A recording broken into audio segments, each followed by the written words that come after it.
Imagine you were living thousands of years ago.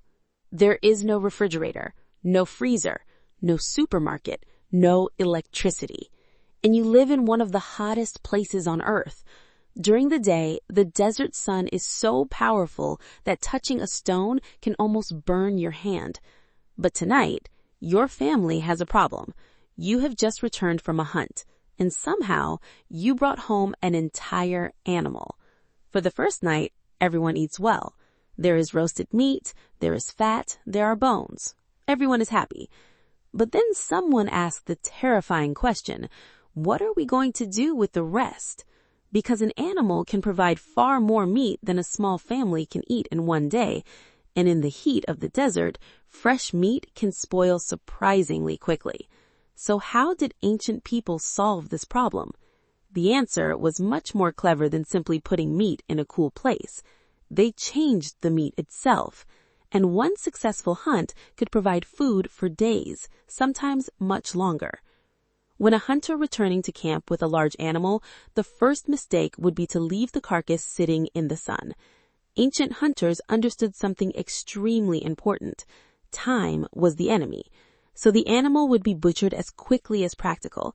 Large pieces were separated, bones were removed when useful, fat was collected, organs that could spoil quickly were dealt with first, and the best meat was cut into smaller pieces.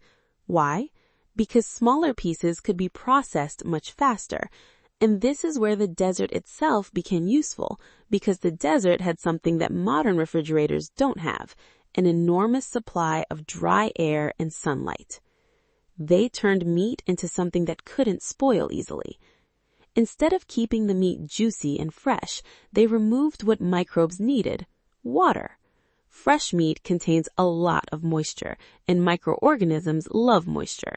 But if you slice meat into thin strips and remove much of that water, the environment becomes much harder for many spoilage microbes to grow in. So imagine our prehistoric hunter taking strips of meat and hanging them somewhere dry, not necessarily directly on the scorching sand. Instead, the meat could be placed where there was airflow and protection from animals, insects, and dirt. The sun and dry air slowly pulled moisture out, hour after hour, day after day. The soft, wet meat became darker, harder, lighter, and much less like fresh meat. It was becoming something closer to ancient jerky, and this was one of humanity's oldest food preservation tricks. The hunter wasn't trying to keep the animal exactly as it was. He was turning fresh meat into a different food. Actually, the desert was their giant dryer. Think about what a modern food dehydrator does. It uses warm air to remove moisture. Now imagine doing something similar without electricity. The desert already provides heat and extremely dry air, so ancient people could take advantage of the environment. But there was a problem. The desert also has flies, insects, dust, and scavenging animals, so simply throwing meat on the ground would be a terrible idea. Instead, people needed ways to protect it. Meat could be hung above the ground, placed on racks, covered with materials that allowed airflow, or moved into sheltered areas where the meat could continue drying without being exposed to everything around it. The goal was simple: airflow in, moisture out. Then came salt. But drying wasn't the only trick. There was another ancient weapon against spoilage: salt. And salt was incredibly valuable to people who knew how to use it.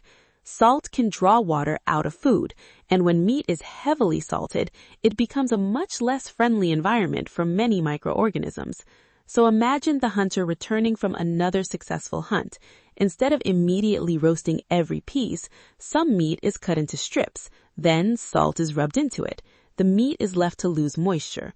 More salt, more drying, more time. Eventually, what began as fresh meat becomes something that can survive much longer than untreated meat. This was incredibly important because a successful hunt wasn't guaranteed every day. One day you might find a large animal, the next 3 days, nothing.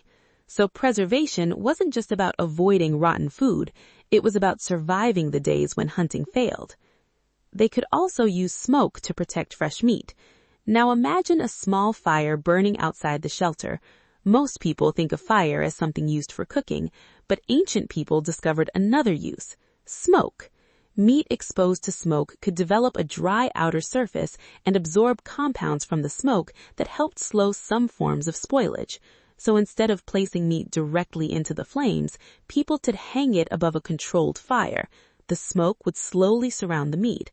The meat would dry, its surface would change, and it would develop that unmistakable smoky flavor. This was not simply cooking, it was preservation. The hunter had essentially discovered an ancient food processing system. No electricity, no machines, just fire, air, salt, and time. But how did they eat it days later? Now let's return to our family. It has been several days since the hunt. The fresh meat is gone, but the preserved meat remains.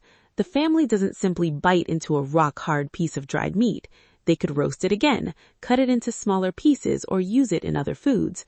Depending on the culture and period, dried or salted meat could be combined with grains, vegetables, roots, or whatever other foods were available. And here's the fascinating part. The animal that was killed several days ago is still providing meals. The hunt had become a kind of food bank. One animal, many meals. What about the fat? Our ancestors didn't waste the animal. Fat was extremely valuable. In a harsh environment, calories were precious, so rendered animal fat could be stored and used later. In some traditional preservation systems, cooked meat could also be stored under a layer of fat. The fat helped separate the food from air, and the results could last much longer than exposed cooked meat. Think about how clever this is. The animal wasn't just dinner. It was a package containing meat, fat, bones, organs, skin, marrow, and sometimes even materials that could be turned into tools. One successful hunt could provide resources for an entire community. But here's the biggest misunderstanding about ancient food preservation. Our ancestors didn't have some magical method that allowed fresh meat to sit in the desert for 2 weeks without changing. They understood something much more important. You don't preserve meat by stopping time. You preserve it by changing the conditions that cause food to spoil. Remove moisture. Use salt. Use smoke.